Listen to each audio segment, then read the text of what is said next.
लोगों से कहना चाहता हूं, कम मेक इन इंडिया।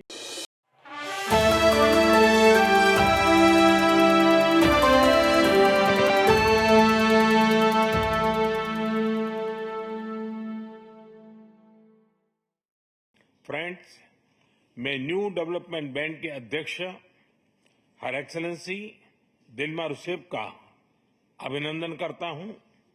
पिछले 10 वर्षों में यह बैंक ग्लोबल साउथ के देशों के विकास के लिए महत्वपूर्ण विकल्प के रूप में उभर रहा है।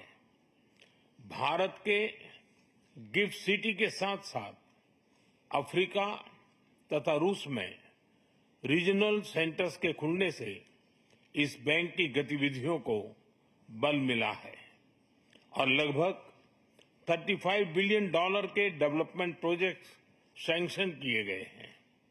एनडीबी को डिमांड ड्रिवन सिद्धांत पर काम करते रहना चाहिए और बैंक का विस्तार करते हुए long term financial sustainability, healthy credit rating और मार्केट एक्सेस सुनिश्चित करने पर प्राथमिकता रहनी चाहिए। फ्रेंड्स, नए स्वरूप में ब्रिक्स $30 ट्रिलियन से भी ज्यादा बड़ी इकोनॉमी है। हमारे आर्थिक सहयोग को बढ़ाने में ब्रिक्स बिजनेस काउंसिल और ब्रिक्स विमेन बिजनेस अलायंस की विशेष भूमिका रही है। इस वर्ष ब्रिक्स के अंदर WTO reforms, trade facilitation in agriculture, resilient supply chains, e commerce और स्पेशल इकोनॉमिक जोन को लेकर जो सहमति बनी है, उससे हमारे आर्थिक सहयोग को बल मिलेगा। इन सब पहलों के बीच हमें स्मॉल और मीडियम स्केल इंडस्ट्री के हितों पर भी फोकस करना चाहिए। मुझे खुशी है कि 2021 में भारत की अध्यक्षता के दौरान प्रस्तावित ब्रिक्स स्टार्टअप फोरम इस वर्ष लॉन्च किया जाएगा।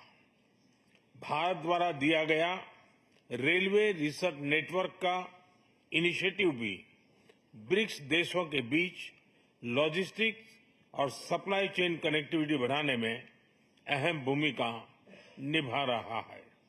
इस साल ब्रिक्स देशों में यूनिडो के साथ मिलकर इंडस्ट्री 4.0 के लिए स्किल्ड वर्कफोर्स तैयार करने पर बनी सहमति बहुत ही महत्वपूर्ण है। 2022 में लॉन्च किया गया ब्रिक्स वैक्सीन R&D सेंटर सभी देशों की स्वास्थ्य सुरक्षा बढ़ाने में मदद कर रहा है। हमें डिजिटल हेल्थ में भारत का सफल अनुभव ब्रिक्स पार्टनर्स के साथ साझा करने में खुशी होगी। फ्रेंड्स, क्लाइमेट चेंज हमारी साझी प्राथमिकता का विषय रहा है। रूस की अध्यक्षता में BRICS open carbon market partnership के लिए बनी सहमति का स्वागत करता है। भारत में भी green growth, climate resilient infrastructure और ग्रीन ट्रांजिशन पर विशेष रूप से बल दिया जा रहा है। International solar alliance, coalition for disaster resilient infrastructure, mission life यानी लाइफस्टाइल फॉर एनवायरमेंट, एक पेड़ मां के नाम जैसे इनिशिएटिव लिए गए हैं।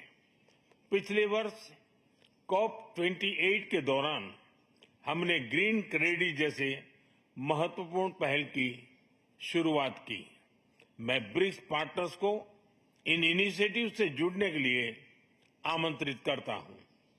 ब्रिक्स के सभी देशों में इंफ्रास्ट्रक्चर के निर्माण पर विशेष रूप से बल दिया जा रहा है। भारत में मल्टी मॉडल कनेक्टिविटी को तेजी से बढ़ाने के लिए हमने गति शक्ति पोर्टल बनाया है। इससे इंफ्रास्ट्रक्चर विकास के लिए इंटीग्रेटेड प्लानिंग और इम्प्लीमेंटेशन में मदद मिली है और लॉजिस्टिक कॉस्ट कम हुई है।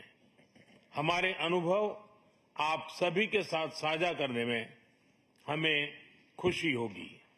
फ्रेंड्स, ब्रिक्स देशों के बीच फाइनेंशियल इंटीग्रेशन बढ़ाने के लिए प्रयासों का हम स्वागत करते हैं।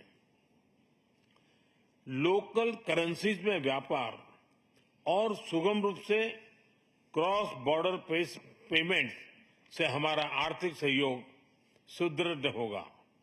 भारत द्वारा बनाया गया यूनिफाइड पेमेंट्स इंटरफेस यानी यूपीआई भारत की एक बहुत बड़ी सक्सेस स्टोरी है। इसे कई देशों में अपनाया गया है। पिछले वर्ष हिज हाइनेस शेख मोहम्मद के साथ मिलकर हमने इसे यूएई में भी लॉन्च किया। अन्य ब्रिक्स देशों के साथ भी इसमें सहयोग किया जा सकता है। फ्रेंड्स, भारत ब्रिक्स के अंतर्गत सहयोग बढ़ाने के लिए पूरी तरह से प्रतिबद्ध है। हमारी विविधता और मल्टीपोलैरिटी में हमारा दृढ़ विश्वास हमारी ताकत है। हमारी यही ताकत और मानवता में साझा विश्वास हमारी भावी पीढ़ी के समृद्ध और सशक्त भविष्य को सार्थक रूप देने में सहयोग होगा। आज की बहुत ही महत्वपूर्ण एवं उपयोगी चर्चाओं के लिए मैं सभी का आभार व्यक्त करता हूं। ब्रिक्स के अगले अध्यक्ष के रूप में मैं राष्ट्रपति लूला को हार्दिक शुभकामनाएं देता हूं। भारत आपकी ब्रिक्स अध्यक्षता की सफलता के लिए अपना पूरा सहयोग देगा। एक बार फिर राष्ट्रपति पुतिन और सभी लीडर्स का बहुत बहुत धन्यवाद।